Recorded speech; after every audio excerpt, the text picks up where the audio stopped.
کے بعد عزیز دوستوں، بزرگوں اور بھائیوں، انسان کھائے پیے سوئے جاگے تو اس کے جسم کی ضروریات پوری ہوتی ہیں، لیکن جب وہ اللہ کا ذکر کرتا ہے، نماز پڑھتا ہے، دعا مانگتا ہے، استغفار پڑھتا ہے، درود و سلام کے گجرے پیش کرتا ہے، تو پھر اس کی روحانی ضروریات پوری ہوتی ہیں۔ آج جس زمانے میں ہم وقت گزار رہے ہیں، لوگوں کی جسمانی ضروریات پوری کرنے کے لیے، غذائی ضروریات پوری کرنے کے لیے بہت سارے بندوبست کیے جا رہے ہیں، لیکن جتنا لوگ اپنی ظاہری ضروریات میں خود کفیل ہوتے جا رہے ہیں، اتنا ہی زیادہ وہ روحانی طور پر کمزور ہوتے جا رہے ہیں۔ گھنٹوں بیٹھ کر گپ شپ کرنے والے لوگوں کے لیے تھوڑی دیر بھی ذکر الہی کرنا مشکل ہو جاتا ہے۔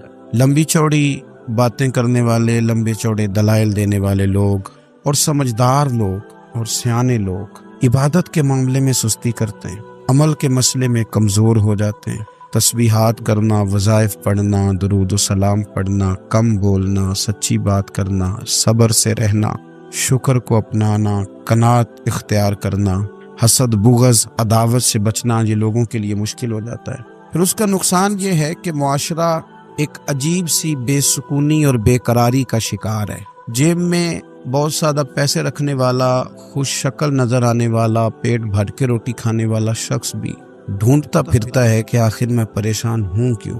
آپ انسانیت کی تاریخ پڑھیں گے تو آپ کو معلوم ہوگا کہ انسان نے کبھی پتھر کی پوجا کی، کبھی معاذ اللہ چاند سورج کی، درختوں کی، بتوں کی پوجا کی۔ معاذ اللہ یہ غلط ڈائریکشن پہ تو چڑھ گیا، لیکن ایسا نہیں ہے کہ کوئی بندہ دنیا میں آیا ہو اور کسی کی اس نے عبادت نہ کی ہو۔ اس لیے کہ اللہ تبارک و تعالیٰ نے جس طرح ہمارے جسم میں کھانے کی طلب رکھی ہے، پینے کی طلب رکھی ہے، سونے کی طلب رکھی ہے، اسی طرح اللہ تعالیٰ نے عبادت کے لیے طلب رکھی ہے جسم میں۔ یہ تو ہوا کہ انسان گمراہ ہو گیا، غلط رستوں پہ چل نکلا، اس نے جھوٹے معبودوں کی طرف معاذ اللہ توجہ کر لی، لیکن وہ کسی نہ کسی کے سامنے جھکتا رہا، چونکہ اس کے وجود میں طلب تھی، شوق تھا اسے کہ وہ عبادت کرے۔ اللہ تبارک و تعالی جب مسلمان کو توفیق دے اور اللہ کی بارگاہ کی جانب وہ رجوع کرے، تو پھر اس کا رویہ یہ ہونا چاہیے کہ اس کی توجہ ہو اللہ کی جانب۔ ہمارے ہاں تسبیحات پڑھ لی جاتی ہیں اگر کبھی موقع ملے، لیکن وہ خاص انہماک، وہ خاص شوق، وہ خاص ذوق اللہ تبارک و تعالیٰ کی عبادت کا، ایک ہوتا ہے نماز پڑھنا، ایک ہوتا ہے اہتمام کے ساتھ نماز پڑھنا، یعنی ذرا وقت پہ اٹھنا، ذرا صحیح کر کے وضو کرنا، ذرا شوق سے مصلی بچھانا۔ ایک ہوتا ہے تسبیح پڑھ لینا، اور ایک ہوتا ہے ذرا تھوڑا سا شوق کے ساتھ اللہ کو یاد کرنا۔ آپ کبھی جو میں نے آیہ کریمہ پڑھی، اس کی آپ شان نزول دیکھیں۔ نبی کریم صلی اللہ تعالی علیہ وسلم کے کچھ صحابہ اللہ کی محبت کے شوق میں حضور کی بارگاہ میں حاضر ہوئے، اور انہوں نے آ کے عرض پتہ کیا کیا؟ عرض کرنے لگے، یا رسول اللہ صلی اللہ تعالی علیہ وسلم، سالوں بیت گئے ہیں سجدے کرتے ہوئے، حضور سالوں بیت گئے ہیں تسبیح پڑھتے ہوئے، سالوں بیت گئے کہتے ہوئے کہ سبحان اللہ وہ پاک ہے، ہمیں سالوں بیت گئے یہ کہتے ہوئے کہ اللہ اکبر وہی سب سے بڑا ہے، سالوں بیت گئے کہتے ہوئے کہ الحمدللہ ساری تعریفیں اللہ کے لیے، سالوں بیت گئے اس کی تسبیح کرتے، تحلیل کرتے، تکبیر کہتے۔ حضور اب نہ ہمارا اپنے رب سے ملنے کو جی چاہتا ہے، کبھی یہ حقیقت منتظر نظر آنا لباس مجاز میں، لاکھوں سجدے تڑپ رہے ہیں میری جبین نیاز میں۔ اور اقبال کہنے لگے کہ تیرے عشق کی انتہا چاہتا ہوں، تو میری سادگی دیکھ کیا چاہتا ہوں، میرا ذرا سا تو دل ہے مگر شوق اتنا، میں وہی لن ترانی سنا چاہتا ہوں۔ میرا بھی دل کرتا ہے کہ اللہ میں تجھے کہوں، میں تجھے دیکھنا چاہتا ہوں، جس طرح حضرت موسیٰ کلیم علیہ السلام نے کہا تھا، اور تو مجھے کہے کہ لن ترانی، تو نہیں دیکھ سکتا، ذرا سا تو دل ہے مگر شوق اتنا، میں بھی وہی لن ترانی سنا چاہتا ہوں۔ پھر کہنے لگے بھری بزم میں راز کی بات کہہ دی، بڑا بے ادب ہوں سزا چاہتا ہوں۔ دیکھو سب لوگوں کے بیچ ہی میں نے یہ کہہ دیا۔ میرے عزیز صحابہ شوق میں، کتنے سارے لوگ ہیں آپ، کتنی ماشاءاللہ بڑی تعداد میں آپ آئے، ہم بھی کبھی اس شوق میں گئے ہیں کہ ہمارے رب کو دیکھنے کو دل چاہتا ہے، ہمارا جی چاہے وہ کبھی ہمیں ملے، ہم کبھی اس کی زیارت کریں، اس کی بارگاہ کرم میں ہم حاضر ہوں۔ صحابہ نے عرض کیا یا رسول اللہ صلی اللہ تعالی وسلم، ہمارا رب کہاں ہے؟ ہمارا اپنے رب کو دیکھنے کو جی چاہتا ہے۔ جب صحابہ نے یہ عرض کیا تو اللہ نے قرآن مجید نازل کیا، فرمایا وَإِذَا سَأَلَكَ عِبَادِي عَنِّي فَإِنِّي قَرِيبٌ۔ محبوب جب میرے بندے آپ کی بارگاہ میں آ کے میرے بارے میں پوچھے نا تو ان سے کہہ دینا میں ان کے قریب ہی ہوں، قریب ہی ہوں۔ دلیل کیا ہے؟ آئی اذا دان، یہ جب بھی مجھ سے دعا مانگیں گے میں ان کی دعاؤں کو قبول فرماؤں گا، میں ان کے قریب ہوں، میں ان کے قریب ہوں۔ یہ جب بھی دعا مانگیں گے نا میں قبول کروں گا، میں ان کے قریب ہوں۔ اللہ تبارک و تعالیٰ کے بندے اللہ سے محبت کرتے، رب کی بارگاہ میں جھکتے، اس کو اپنے دکھ سناتے، اس کے پیارے محبوب صلی اللہ تعالی علیہ وسلم کا وسیلہ لے کے اس کے حضور حاضر ہو جاتے، پیشانیاں سجدوں سے روشن ہوتی۔ ہم نہ ہر چیز کے لیے وقت نکالتے ہیں، ہر چیز کے لیے، لیکن عبادت کے لیے وقت نہیں نکالتے۔ ہر شے آباد ہے، ہر شے، ہماری فیس بک بھی آباد ہے، واٹس ایپ بھی آباد ہے، ہمارے ٹویٹر بھی آباد ہیں، ہماری ہر چیز آباد ہے۔ سب سے کم آباد ہمارا مصلی رہ گیا ہے، سب سے کم۔ وہ لوگ اب ڈھونڈنے سے ملتے ہیں جن کی بغل میں مصلی ہوتا تھا۔ میرے بھائی، آپ کتنا کو دنیا کے پیچھے بھاگو گے تھکا دے گی، کتنا دولت کے پیچھے بھاگو گے تھکا دے گی۔ آپ جب اپنی زندگی میں جمع تفریق کرو گے نا تو مرتے وقت احساس ہوگا کہ سارا کچھ تو لوگوں کے لیے کیا، اپنے لیے تو کر ہی کچھ نہیں سکے۔ اور ہم عبادت کے معاملے میں بہانے بازی بھی کرتے، ہم کہتے ہیں اوہو رزق کمانا بھی تو عبادت ہی ہے نا، تو میں حلال روزی کے لیے جا رہا ہوں، یہ بھی تو عبادت ہے نا۔ میری طرح کے لوگ کہہ دیتے ہیں کہ میں سویرے اٹھ کے مدرسے میں کچھ اسباق دیکھتا ہوں تو یہ بھی تو عبادت ہے، میں بیان کرنے کے لیے مطالعہ کرتا ہوں تو یہ بھی تو عبادت ہے نا، اتنے لمبے سفر کر کے ملک میں دنیا میں گھومتا ہوں تو یہ بھی تو میں عبادت ہی کر رہا ہوں۔ اب اسپیشل نفلوں کے لیے وقت کس طرح نکلے، اسپیشل کر کے تسبیح میں کیسے چلاؤں، میں سارا کچھ ہم بہانے بنا لیتے ہیں نا۔ میرا سوال یہ ہے کہ یہ ساری باتیں صحابہ کو، نبی کریم کو، دیگر لوگوں کو بھی تو پتہ تھی نا، لیکن آپ غور تو کریں، 23 سال حضور کو وقت ملا، مختصر وقت ظاہراً تبلیغ کرنے کے لیے، پوری دنیا میں دین بھی پھیلانا ہے۔ گھر میں 11 ازواج ہیں، 4 بیٹیاں ہیں، ان کی اولادیں، سارے کام کاج بھی دیکھنے ہیں۔ لیکن سیدہ طیبہ طاہرہ حضرت عائشہ صدیقہ رضی اللہ تعالیٰ عنہ فرماتی ہیں سارا دن تبلیغ کرتے، ہر غلام کے دکھ سنتے، گھر میں آتے تو اپنے گھر والوں کا خیال کرتے، کام میں ہمارا ہاتھ بٹاتے۔ قربان جاؤں، کہتی ہیں زمانہ سارا سو جاتا لیکن آمنہ کے لال مصلی بچھا لیتے۔ دنیا سو گئی، ساری سب سو گئے، جو خدام تھے، وہ جو غلام تھے، وہ سو گئے۔ صحیح مسلم میں لفظ ملیں گے، سیدہ پاک فرماتی ہیں او میرے نبی کے غلاموں، میں نے یہ رنگ بھی دیکھا ہے کہ حضور نے اتنا کھڑے رہے، اتنا قیام کیا، اتنا قیام کیا کہ مقدس پیروں میں ورم آ گئے، سوج گئے پیر۔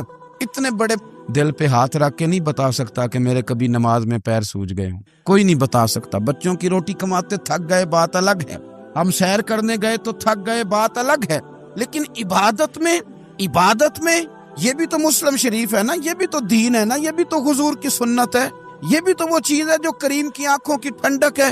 سیدہ فرماتی ہیں پیروں میں ورم آ گئے، ساری رات ہی حضور نے نماز پڑھی اور ایک ہی آیت بار بار دہرائی۔ مسجد نبی میں بلال حبشی نے فجر کی اذان دے دی اور حضور ابھی مصلی پہ تھے۔ کریم فارغ ہوئے، میں نے عرض کی یا رسول اللہ صلی اللہ علیہ وسلم، آپ کے تو صدقے اللہ اگلے پچھلوں کے گناہ معاف کرے گا، تو آپ اتنی آہوزاری کیوں فرماتے ہیں؟ آپ تو شفیع ہیں، آپ تو انبیاء کے امام ہیں۔ تو حضور نے فرمایا عائشہ تم نے گنوایا ہے نا میرے اللہ کی مجھ پر کتنی رحمت ہے، افلا اکون عبدا شکورا، فرمایا اگر اس نے اتنی نعمتیں دی ہیں تو کیا میں اس کا شکر گزار بندہ نہ بنوں، میں شکر گزار بندہ نہ بنوں اس کا؟ پھر اگر اتنی نعمتیں اس نے دی ہیں، مجھے اتنا نوازا ہے، تو پھر میں اس کے سامنے سجدے نہ کروں؟ او میرے بھائی، بڑے قابل فخر لوگ ہیں ہم کہ ہم نبی پاک کے غلام ہیں، ہم قابل فخر ہیں کہ نبی کریم کے غلام ہیں۔ کیا کبھی اس غلامی کے شکرانے میں بھی 2 نفل پڑھے کہ یا اللہ تیرا شکر ہے تو نے ہمیں حضور کا غلام بنایا ہے؟ یاد رکھیں کہ اپنی روحانی زندگی کو آباد کریں، استغفار پڑھیں، تسبیحات کریں۔ حضرت عبداللہ ابن عمر رضی اللہ تعالیٰ عنہ حضرت عمر کے صاحبزادے، مکہ مکرمہ میں ان کی قبر ہے۔ میں نے جب انہیں پڑھا تو مجھے ان سے بڑا پیار ہو گیا، لیکن آپ کو پتہ ہے وہاں جا کے کسی شخص کا مزار تلاش کرنا یا پوچھنا ایک مشکل کام ہوتا ہے۔ تو ایک دفعہ میں مکہ شریف میں حاضر تھا تو ایک گاڑی والا ڈرائیور مجھے کہنے لگا کہ مولانا